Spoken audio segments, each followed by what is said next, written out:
அஸ்ஸலாமு friends, welcome to Nafisa cooking of yours. இன்றைக்கி வந்து ஆட்டுக்கால் பாயா வந்து ஈஸியாக சிம்பிளாக எப்படி செய்கிறதுன்னு பார்க்கலாம் வாங்க ஃப்ரெண்ட்ஸ். அதுக்கு வந்து இந்த மாதிரி வந்து கருப்பாக இருக்கிறது வந்து இந்த மாதிரி எடுத்துருங்க. அப்படி ஈஸியாக வந்துடும். இது ஃபுல்லாகவே எடுத்துருங்க. அப்போ தான் இதோட கசப்பு தன்மை வராது, நல்லா சாஃப்டாக வரும். உங்களுக்கு வந்து அந்த கவுச்சி வாசம் கூட அடிக்காது. இது எடுத்துட்டிங்கனாக்கா இது ஃபுல்லாகவே எடுத்துருங்க ஃப்ரெண்ட்ஸ். பாருங்கள், ஒயிட்டாகிடும் இது. அப்போ தான் வந்து நல்லா டேஸ்ட்டாக இருக்கும். இது ஃபுல்லாகவே எடுத்துருங்க. ரொம்ப அழுத்தி தேய்க்க வேணாம், சும்மா லைட்டாக வச்சிங்கனாவே வந்து உங்களுக்கு வந்து ஈஸியாக வந்துடும்.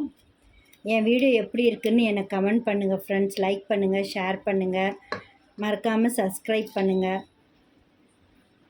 பாருங்கள் ஃப்ரெண்ட்ஸ், நான் நல்லா க்ளீன் பண்ணிட்டேன். க்ளீன் பண்ணி தண்ணியும் எவ்வளோ வேணுமோ அவ்வளோ தண்ணியும் நான் போட்டுக்கிட்டேன். இதிலேயே மசாலாவை போட்டுக்கலாம்.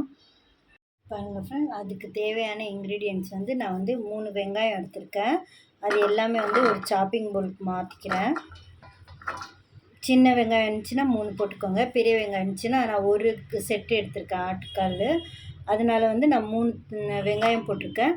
அதுக்கு வந்து 3 தக்காளி ரஃப்பாக கட் பண்ணி வச்சுருக்கேன். இது வந்து அப்படியே வந்து ஃபைன், இது எல்லாமே வந்து சாப் பண்ணிக்கலாம். பாருங்கள் ஃப்ரெண்ட்ஸ், பாதி அளவுக்கு நான் அரைச்சிட்டேன். அதிலே வந்து கொத்தமல்லியும் ஆட் பண்ணிக்கலாம் கொஞ்சம். இது கொஞ்சம் அதிகமாக தான் கேட்கும் கொத்தமல்லி, கொஞ்சம் அதிகமாக போட்டுக்கோங்க. பாருங்கள் ஃப்ரெண்ட்ஸ், நல்லா சாப் ஆகிடுச்சு. இது வந்து அப்படியே எடுத்து குக்கரில் போட்டுடலாம். இது வந்து நான் வந்து பாருங்கள், குக்கர் சூடு பண்ணல, இன்னும் அடுப்புலையே வைக்கல. நான் அப்படியே வந்து இது போட்டுடுறேன். இதிலே வந்து இப்போது எல்லா மசாலாயும் சேர்த்தாச்சு. இப்போ நான் 2 ஸ்பூன் அளவுக்கு இஞ்சி பூண்டும் இதிலே சேர்த்துக்கிறேன். இதில் மசாலா எல்லாம் போட்டுக்கலாம். முதல்ல வந்து நான் வந்து கரம் மசாலா 1 டீஸ்பூன் போடுறேன். அதுக்கப்புறமா வந்து மஞ்சள் தூள் 1/2 டீஸ்பூன் போடுறேன். அதுக்கப்புறமா வந்து மிளகாய் தூள் வந்து தேவையான அளவுக்கு காரம் எவ்வளோ வேணுமோ அவ்வளோ போட்டுக்கோங்க. நான் வந்து 1/2 ஸ்பூன் போடுறேன். அதுக்கப்புறமா வந்து தனியா தூள் ஒரு 3 ஸ்பூன் போட்டுக்கோங்க. ஃப்ளேவர் நல்லா தரும்னு எனக்கு தனியா வந்து ரொம்ப பிடிக்கும். அதனால் வந்து நான் 3 ஸ்பூன் போட்டிருக்கேன். தேவையான அளவுக்கு உப்பு போட்டுக்கோங்க. அதுக்கப்புறமா 2 பச்சை மிளகாய். அவ்வளோதான் ஃப்ரெண்ட்ஸ். இதை அப்படியே எடுத்து மூடியை போட்டுடலாம். மூடியை போட்டு அப்படியே அடுப்பு மேலே வச்சுட்டோன்னாக்கா ஒரு 8-9 விசில் விட்டுடுங்க. உங்களுக்கு பாயா எப்படி இருக்கோ அந்த மாதிரி வந்து விசில் விட்டுக்கோங்க. நான் வந்து ஒரு 8-9 விசில் விடுறேன். அதுக்கப்புறமா ஓப்பன் பண்ணி பார்த்துக்கலாம் ஃப்ரெண்ட்ஸ். பாருங்கள் ஃப்ரெண்ட்ஸ், அடுப்பு மேலே வச்சுட்டேன் நான்.